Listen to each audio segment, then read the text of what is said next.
Tech Brain Tap, weekly insights from Marketo consultants in New York. I'm Inga Romanov, CEO of Romanov Consultants, and today's guest is Jib Hunt. Jib is Vice President of Marketing Communications and Demand Generation at 1010 Data.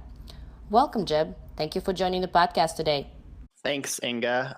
My name is Jib Hunt. I guess the quick version of my background is I spent many years doing creative and marketing in the action sports world, working at companies like Bird and Snowboards and doing a lot of work with Helly Hansen and Vans. So a lot of B2C, really fun brands to work with. And then from there, I moved into the men's sportswear world. Again, working with retailers, working directly with consumers online in a B2C capacity. And I guess, I was at one point I was starting to get a little bit tired of the apparel world, but all along the way I was embracing technology and marketing technology, and I saw what a lot of these tech companies were, especially being located in New York City. So I wanted to make the move into that space. So as it relates to technology, I was lucky enough, I moved on from the apparel world into the tech world. I started with an online privacy company called Ghostery.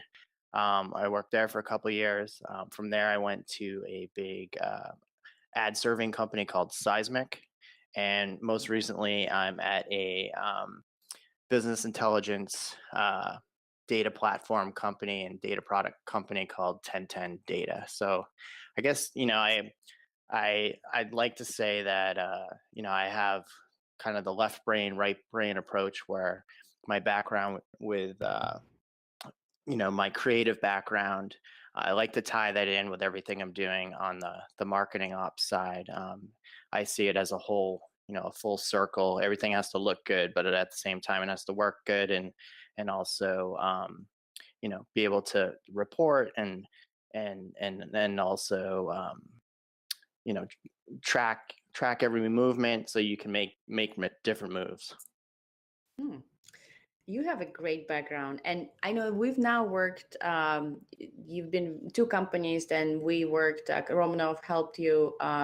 What I find interesting is that you are yourself and you also hire really creative marketers. But there's sort of the first step that I've seen you do at both companies. You sort of sit down and think it through and organize. Can you tell me what's your method? How do you, it seems to me you sit down, you take a little time to think about it up front, and then you just move really fast. What's your method? What's your secret? Yeah. I think because, it is a business, and, the goal of that business is to make money. I'm forced to work fast in a certain capacity. I would love to sit down and, start from scratch and get everything perfect and take our time. But basically, when I'm new to a company, I come in and I assess what's going on, what's working, what's not working, and then I have a long-term plan. And then I also have to come up with a short game as well, because it's, what are the quick wins, things I can fix quick that are going to make an impact right away, so that, because the business has to keep, marketing has to keep moving forward, even though you want to make it the best marketing department that I can. I got to keep, email communications still have to go out. Leads still have to go to sales. So fixing little things that can make a big improvement right off the bat, and things I can do easily and quickly. That's, I have that pressure from the higher ups, but I totally get it, because it's, you can't just stop and make everything perfect. But and then I have this other train.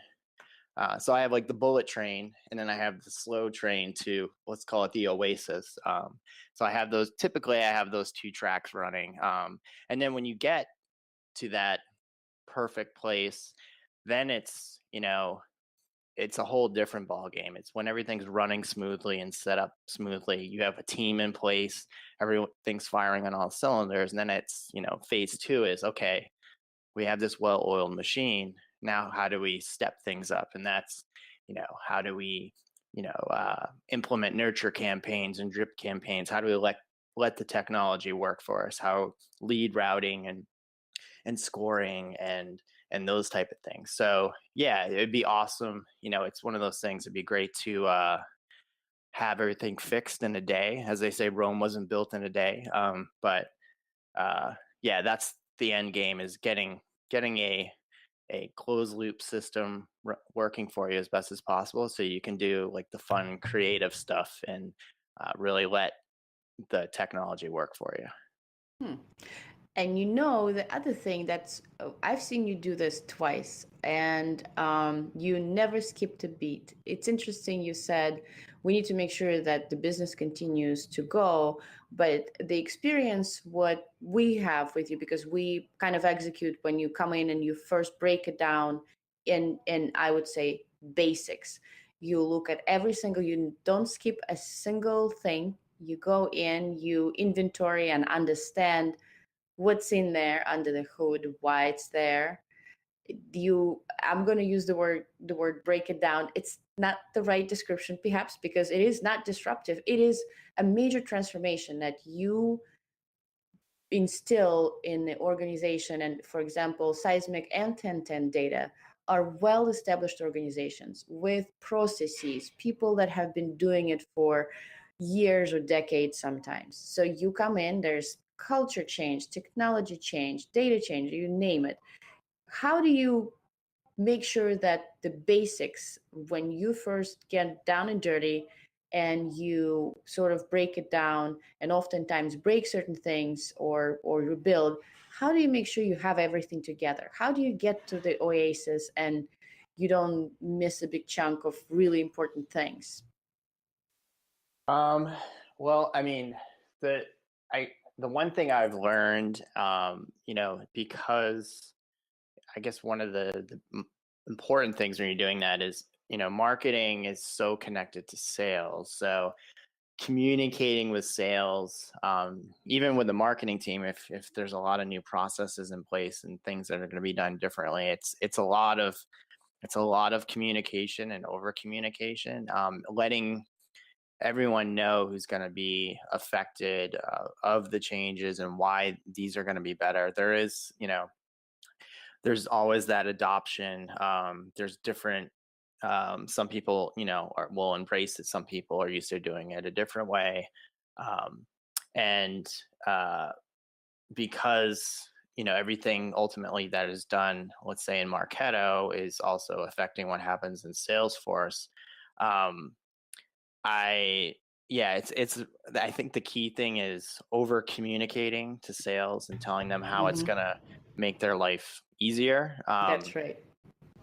Because I think once they really understand that, for example, if you have lead scoring in place and previously leads were just being passed through and they weren't even assigned to people, it was a pool and they would just sit there if and it's kind of like a free for all, someone pick it up or not pick it up. But when there's lead assignment rules and lead scoring, when they understand that they don't have to go out and they might not have to go out and prospect as much, because now when a lead comes in, it's actually warm. They've done 5, 6, 7, 10 different things across your website or across your marketing communications, and now they're really warm, and they actually understand that when they pick up the phone or send an email, that this person is actually much further down the path to doing business. Then once you start getting those wins, those little basic things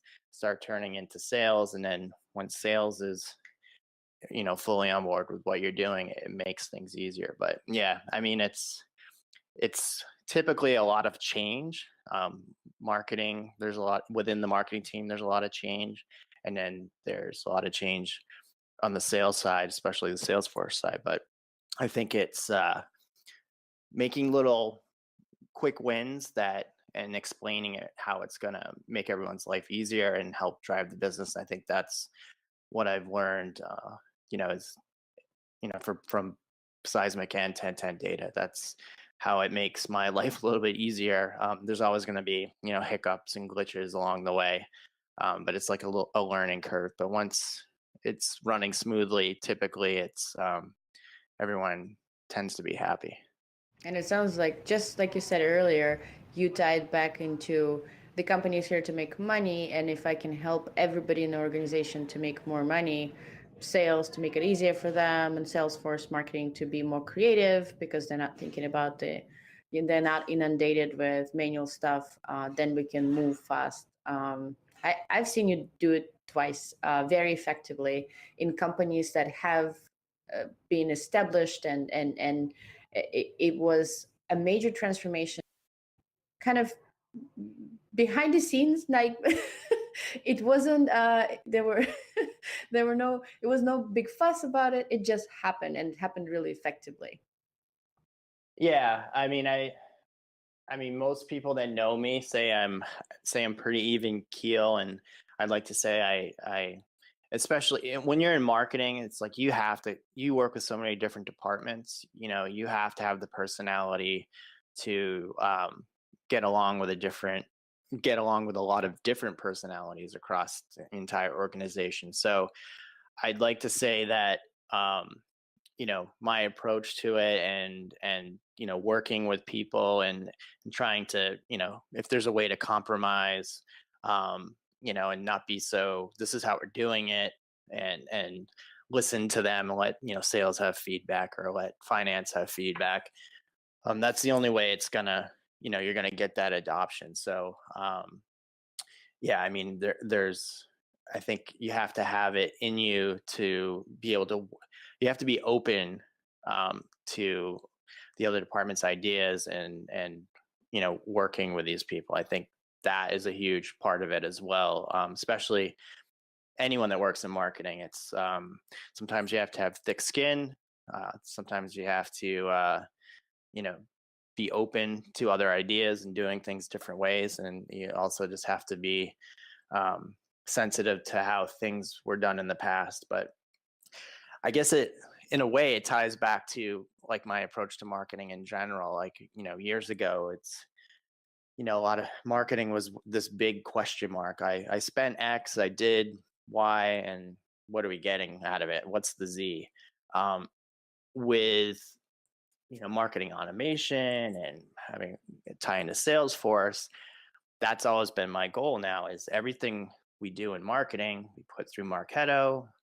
It tracks through Marketo, it syncs into Salesforce, it tracks all the way to close one business. So now I can say we did all of this work, and this is how we have true, like, solid facts that it turned into this business. And on the flip side, we can even say we tried this tactic, or we went to this event and we tried this webinar, and it didn't work. So let's look at why it didn't work versus the ones that did. So I think having information that's clean and accurate, I think that is what every marketing team needs to back up what they're doing, and justify, the budgets they get, or even asking for more budgets when they want to try take things up a notch.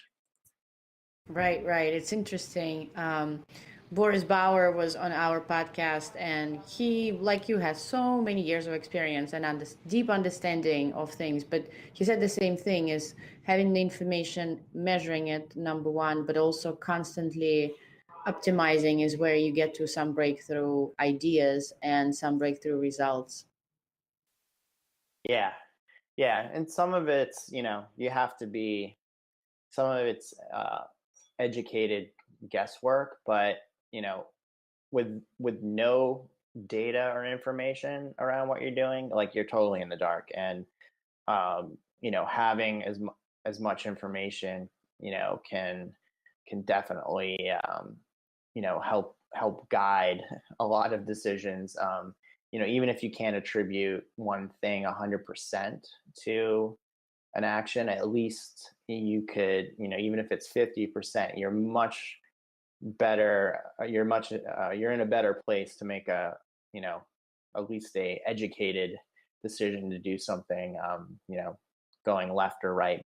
And can I ask you also, how is that you work in industries? For example, when you were in media and publishing industry, you're one of the people I reached out and I said I would really like to talk to you about the industry, and I have some specific questions, thought leadership wise.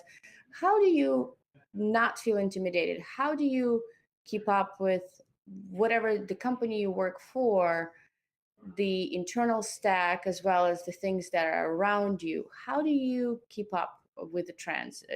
Do you join podcasts or you just read news? Do you meet with people personally? Um, that's a good question. I'd say, a lot of it is reading.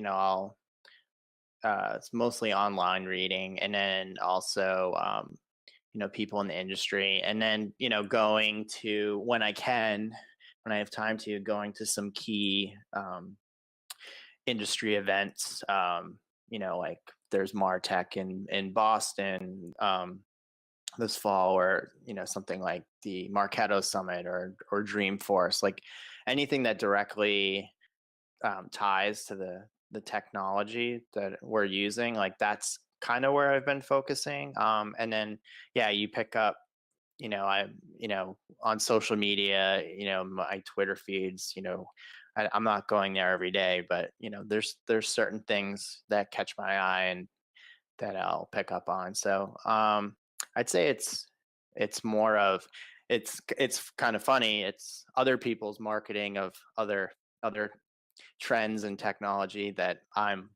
actually buying into and reading. That's how I'm learning about a lot of the new stuff going on. And you must be sharing it too. You have a solid following. Yeah, I try to. There's so much going on. I feel that when I talk to people in the industry, nobody actually says, you know what, I know everything.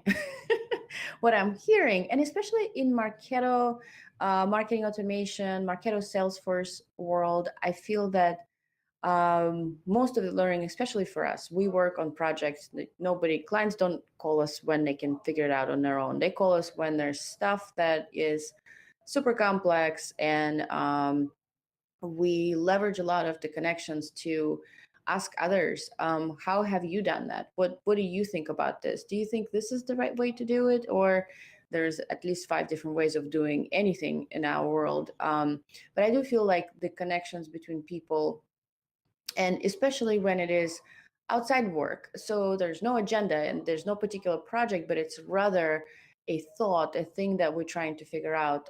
We talk about programmatic and media and publishing, or in data we look like 1010 data created such fantastic, I mean, such great products. But in these connections, I feel like we can kind of get just one step further from what the technology does or can do to what we can do with it, and how we can maximize perhaps the capabilities, and keep exactly what you were saying, like keep moving to the next level. It's not just about how to's or what the capability is. It's how can I apply that to my particular business model or problem I'm trying to solve? How can I marry all this into one solution, a flow, if you will, that now solves a particular problem in my business? And it gets really complicated and can actually be a little intimidating, I think.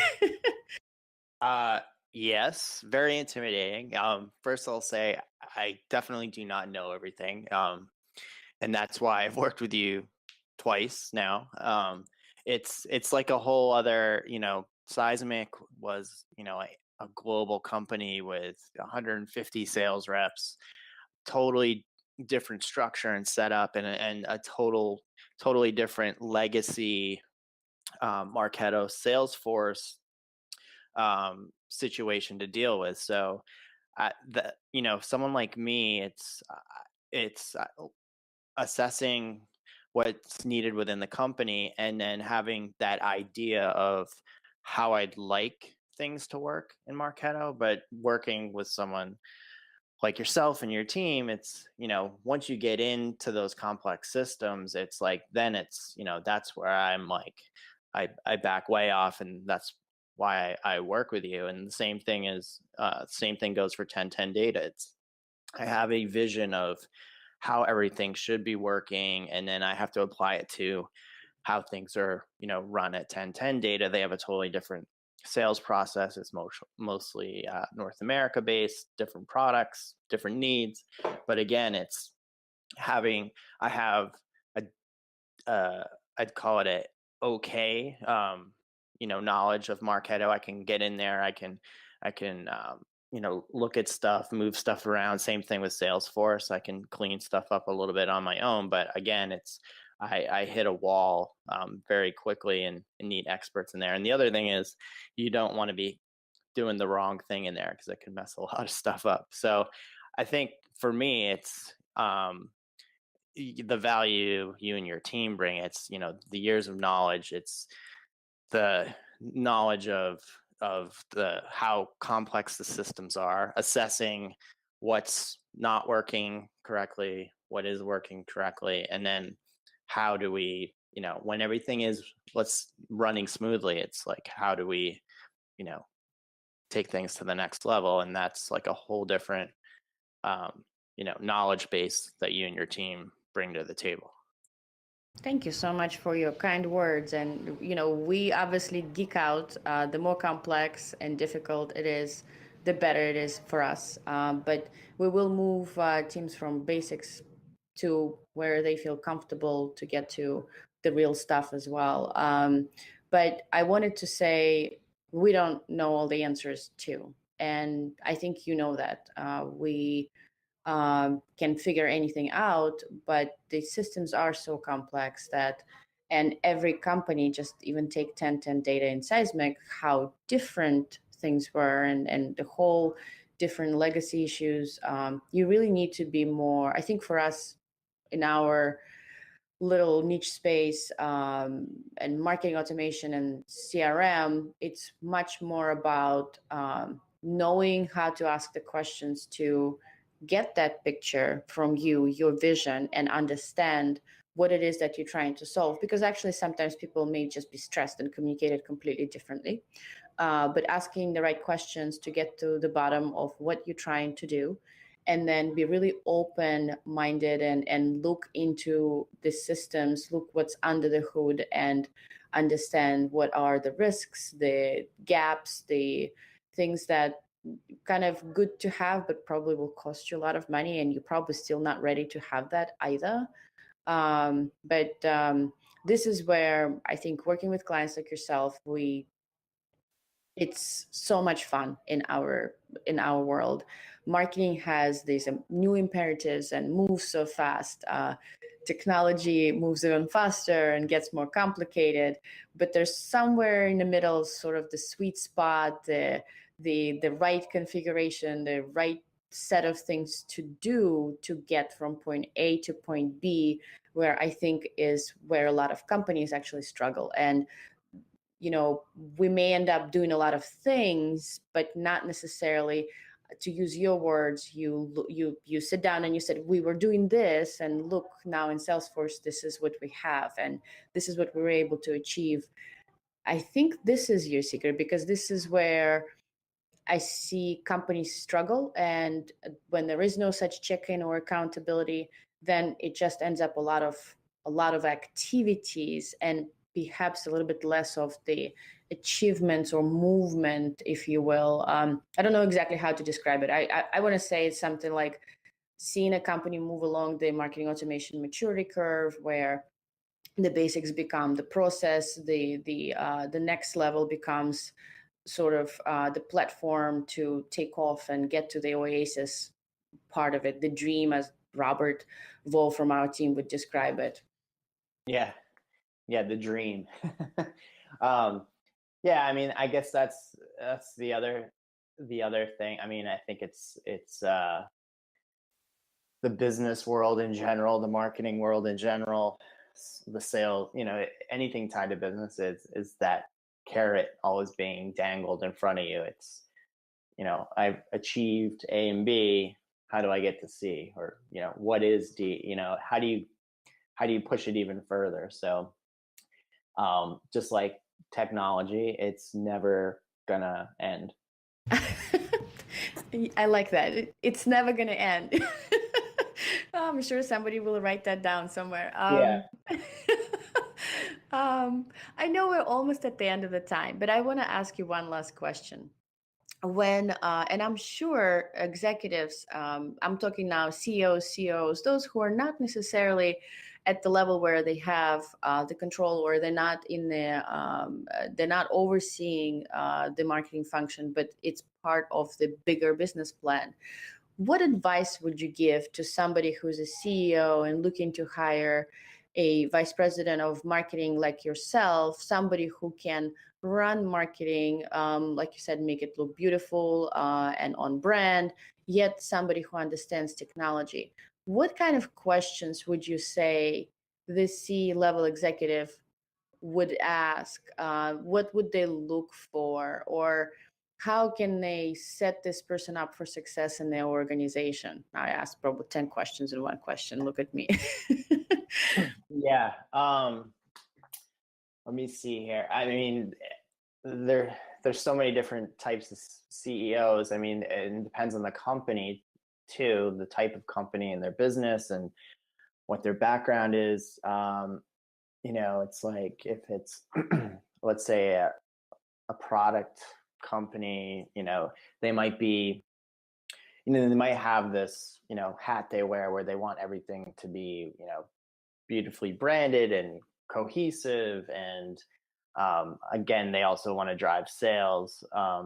And then on the other side, there might be someone, some CEOs come from the sales world. So they're going to be, very sales metric driven. I think it's finding, I like, call it kind of the total package. A lot of people have different backgrounds, like, marketing people in general.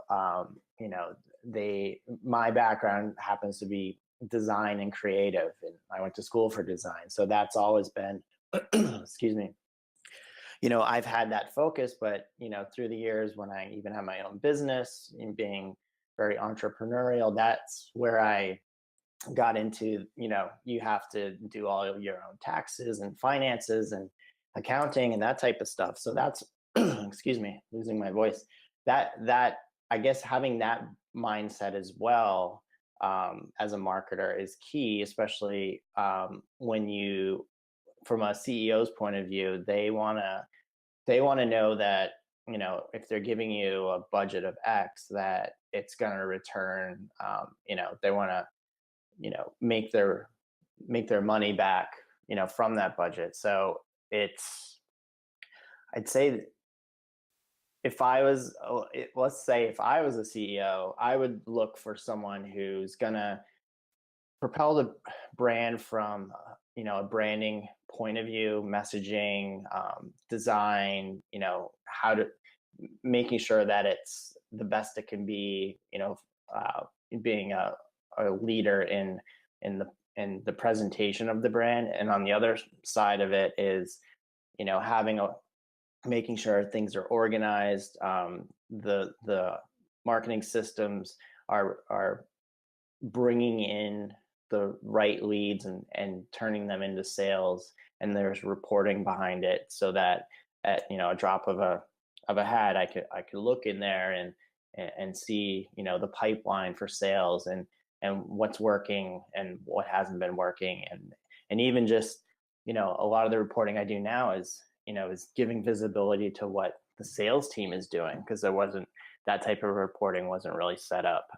So I think it's, from a CEO point of view, is making things look great, making people, customers excited about the brand. It's having the marketing team and its systems communicate and drive leads to the sales team and turn it into business. And the third part of that is having a full view of through reporting about everything that's going on. So I think it's kind of those three buckets. It's, the branding element, there's the marketing automation, the lead generation part of it, and then there's the reporting part of it. And having all those working together and cohesively, and I think that's kind of the formula for success.